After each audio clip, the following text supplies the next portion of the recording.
आखिर ये देश महान क्यों है? Why is India great? Because by year 2022 we'll destroy China's population 1.4 billion?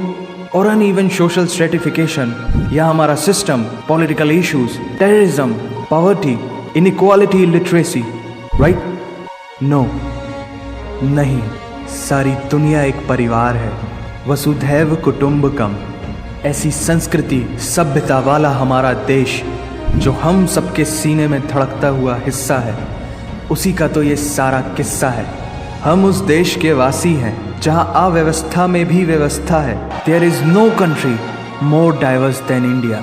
रंगों का देश जहां हर दिन एक त्योहार है। कॉन्स्टिट्यूशन ऑफ नेचुरल लॉ और मेडिकल साइंस के साथ साथ स्पेस साइंस तक का लिखित प्रमाणित ज्ञान दिया है।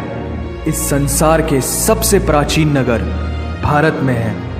गोल्डन टेम्पल दुनिया में सबसे ज्यादा देखे जाने वाला धार्मिक स्थल है, जहां जाति, धर्म, वर्ग और उम्र के दायरों से ऊपर उठकर हर रोज लगभग 1 लाख लोगों को श्रद्धा से भोजन कराया जाता है। को शांति देने वाले बुद्धा के विचार है, जीसस की प्रेयर है, वाहिगुरु की अरदास है, रहीम की खीर है और राम का प्रसाद है। अनेकता में एकता की इससे बेहतरीन झलक शायद ही कहीं और होगी। दरअसल यहाँ जीवन वर्थ है, व्यर्थ नहीं है। हर भारतीय माँ डॉक्टर होती है without MBBS degree, and we have recognized third gender. Everyone is guaranteed their rights in our country. उस देश की देन है जहाँ जाति, धर्म, भाषा, बोली अलग अलग है, फिर भी सबका है सम्मान।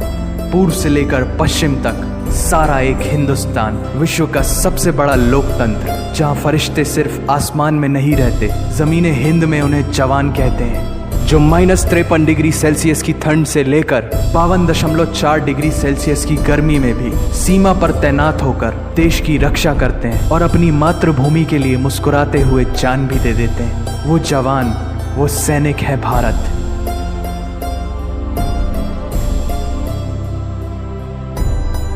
ऐसा देश जहां देश को देश नहीं, माँ, भारत माता समझा जाता है। ऐसे अखंड भारत का नागरिक होने पर हमें गर्व होना चाहिए, और यही वो चीज है जो इस देश को एक महान देश बनाती है। That's why India is great nation. और अगर आप सबका दिल भी इन बातों से जोरों से धड़कने लगा है तो इसे अपने साथियों से जरूर शेयर करें। वंदे मातरम।